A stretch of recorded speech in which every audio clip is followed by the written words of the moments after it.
버리고 그의 길을 가는 것 세상 그 무엇보다 어려운 내려놓은 내 안에 예수 그분만 생각할 때 하늘의 그 손이 일하시네.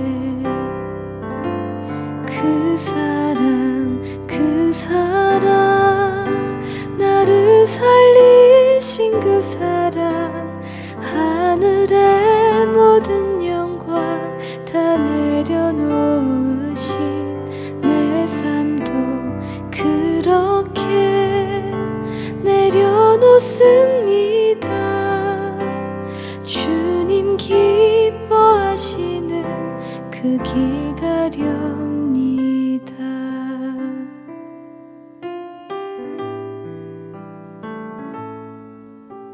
그분의 마음, 그분의 시선, 그분의 원하심을 내 맘에 두는 것 십자가 그 길 그곳에 나설 때에 주님 나를 통해 일하시네.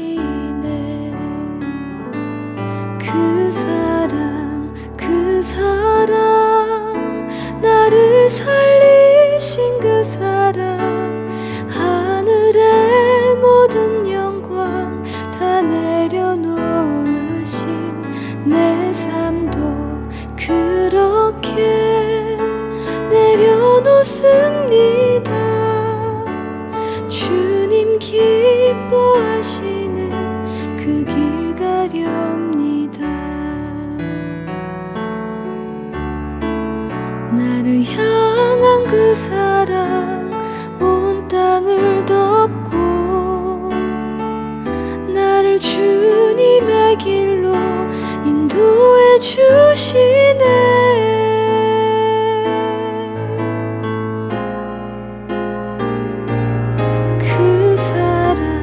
그 사랑 나를 살리신 그 사랑 하늘의 모든 영광 다 내려놓으신 내 삶도 그렇게 내려놓습니다.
몸이 하나요 성령도 한 분이시니 이와 같이 너희가 부르심의 한 소망 안에서 부르심을 받았느니라.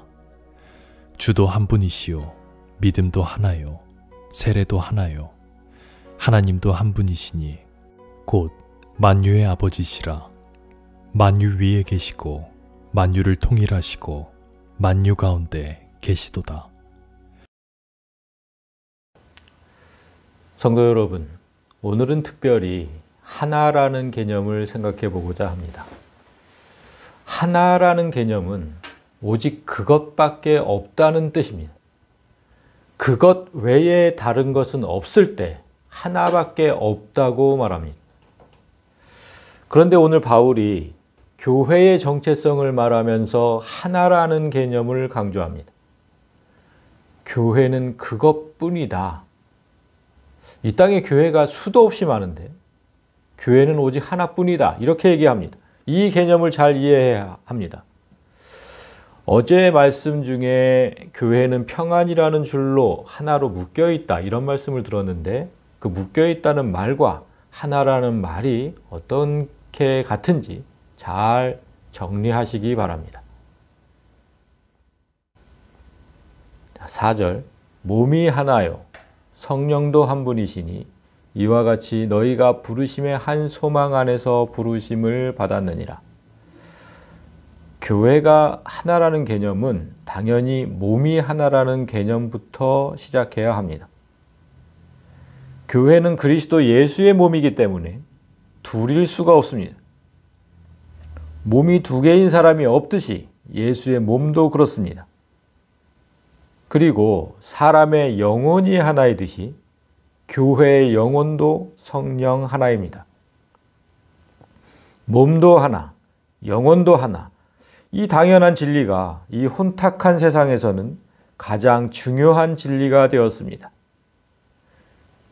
예수의 몸인 교회의 영, 성령이 오직 한 분이라면 교회 안에 있는 성도는 성경 속 비밀이 똑같이 깨달아져야 하고 잘못 해석된 말씀이 똑같이 마음에 와닿지 않아야 하고 교회 안에서 마술을 부리고 방언으로 기도하는 것들에 똑같이 눈살이 찌푸려져야 합니다.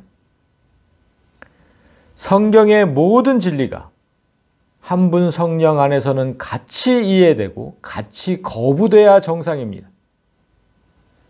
내 몸이 영혼의 지시대로 움직이듯이 교회는 성령의 지시대로 움직이는 게 지극히 당연하지 않겠습니까?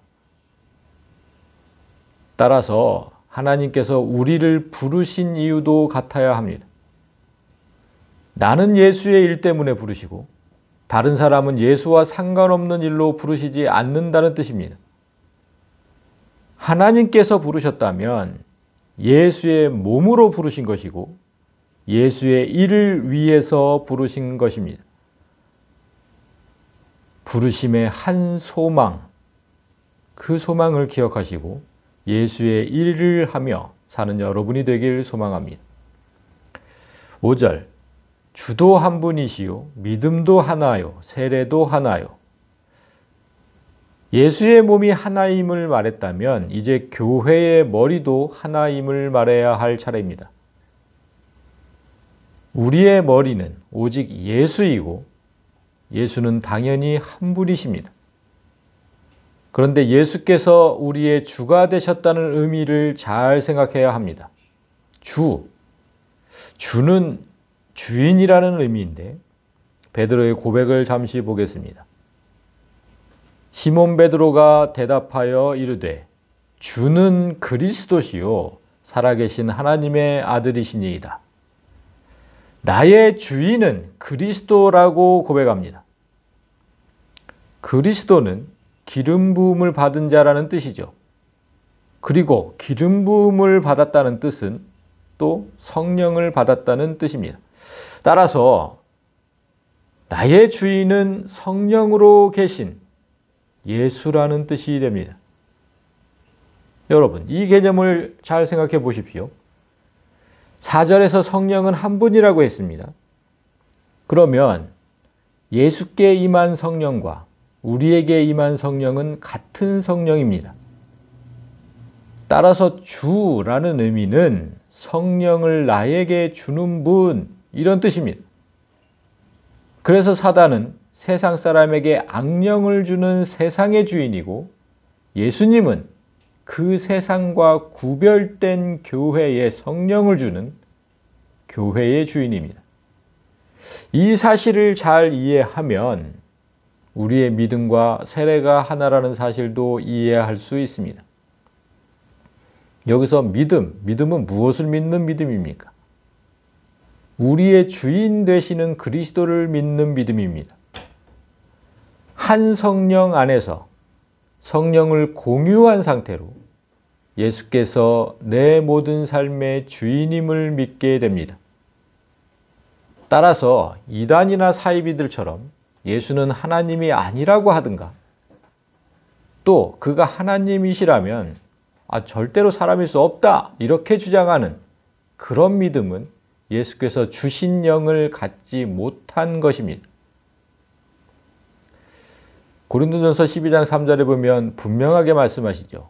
하나님의 영으로 말하는 자는 누구든지 예수를 저주할 자라 하지 아니하고, 또 성령으로 아니하고는 누구든지 예수를 주라고 할 수 없다. 분명히 이 말씀을 기억하시기 바랍니다. 다음, 세례도 하나입니다. 여기서 말하는 세례는 교회에서 목사님이 베푸는 그런 세례가 아니라 성령 세례를 말합니다. 사람의 죄는 사람이 씻을 수 없습니다. 오직 하나님만이 그 죄를 씻어낼 수 있고 용서하실 수도 있습니다. 따라서 성령이 하나라면 죄 씻는 권세도 한 분 하나님 성령 안에서 나옴을 믿어야 합니다. 로마 가톨릭처럼 사람의 손으로 죄를 씻어내고 용서하는 일을 자행한다면 그들에게 성령이 없음을 만천하에 공포하는 것입니다. 여러분, 여기까지 다음 구절로 가기 전에 여기까지 내용을 잘 정리해 보셔야 합니다. 자, 하나님께서는 구원을 얻을 만한 다른 이름을 우리에게 주신 적이 없습니다. 사도행전 4장 12절, 다른 이로서는 구원을 받을 수 없나니 천하 사람 중에 구원을 받을 만한 다른 이름을 우리에게 주신 일이 없음이라. 우리의 주인이 예수 외에 다른 이름일 수 없다는 얘기입니다. 그 예수를 믿는 믿음도 하나라는 것은 머리가 지시하는 대로 우리의 몸이 움직이듯이 예수의 뜻에 믿음으로 반응하는 것도 하나여야 한다는 뜻입니다. 그러니까 다르게 반응하면 다른 몸입니다. 예수의 몸이 아니라 다른 몸. 그래서 세례도 하나입니다. 죄 씻음은 오직 그리스도의 영, 성령이 하시는 일이기 때문에 다른 몸이면 씻겨질 수 없습니다. 이렇게 정리하고 다음 구절을 보시면 하나님도 한 분이시니 곧 만유의 아버지시라. 만유 위에 계시고 만유를 통일하시고 만유 가운데에 계시도다. 드디어 하나님도 한 분이라는 개념까지 도달합니다. 지금까지 말한 이 모든 하나의 개념은 한 분 하나님 안에 모든 것이 들어있기 때문입니다. 만유라는 단어는 모든 것을 뜻합니다. 만유를 그래서 모든 것으로 바꿔서 다시 한번 보십시오. 하나님은 한 분이시니 곧 모든 것의 아버지시라. 모든 것 위에 계시고 모든 것을 통일하시고 모든 것 가운데에 계시도다. 우리는 우주 안에 모든 게 존재한다고 생각합니다. 우리는 상상할 수조차 없는 공간과 시간, 그리고 수많은 별, 그것들이 어떻게 운행되고 유지되는지 우리는 감히 알 방법이 없습니다. 그러나 그 모든 존재를 하나님께서 만드셨고, 그래서 그 모든 것의 아버지가 되십니다. 이 아버지가 된다는 의미를 잘 생각해 보십시오.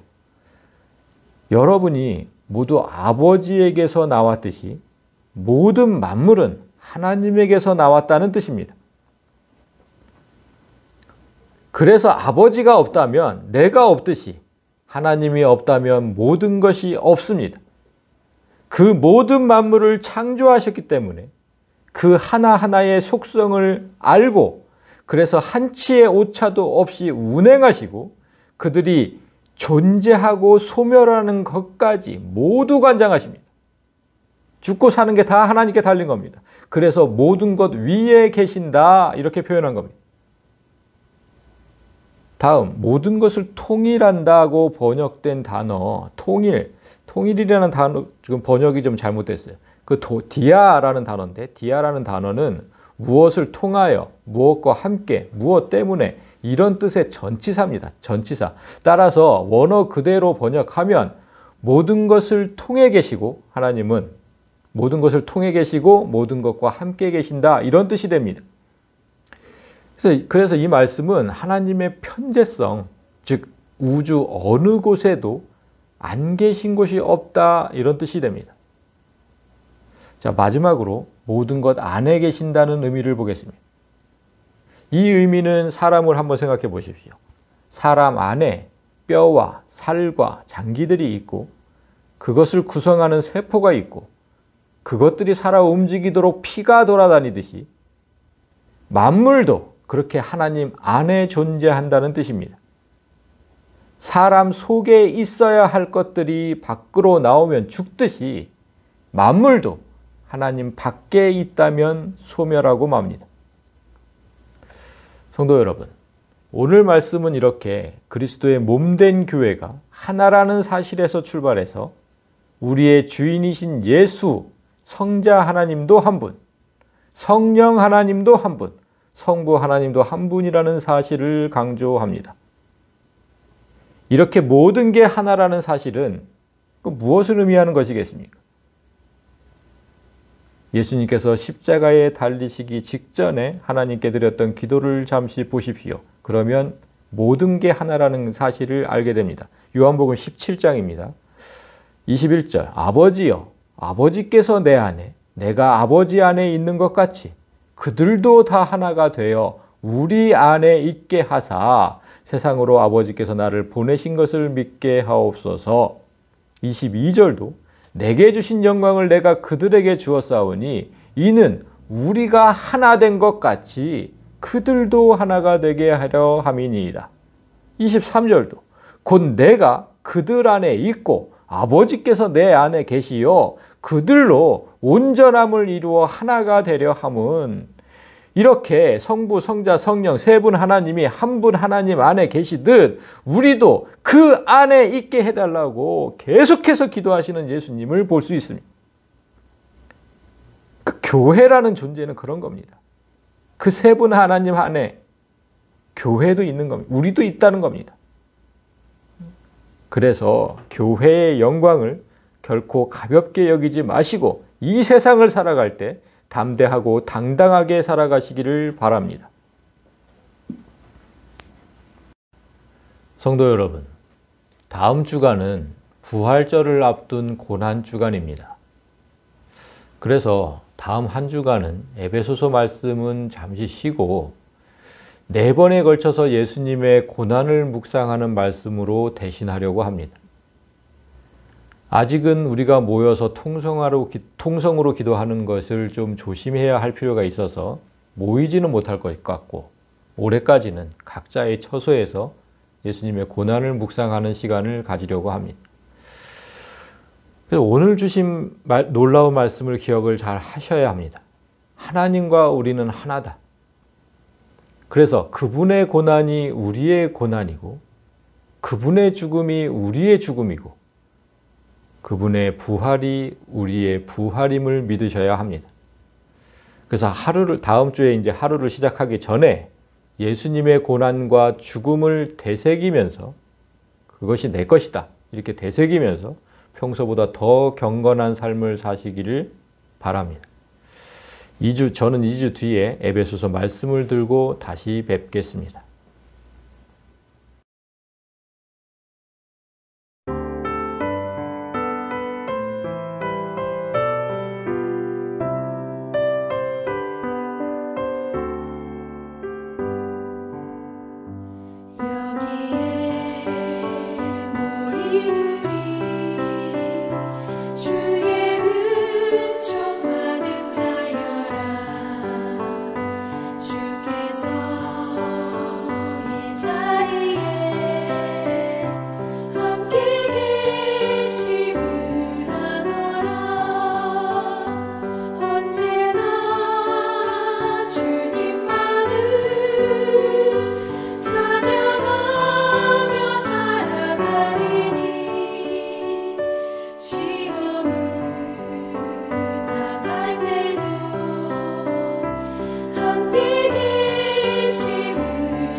거룩하시니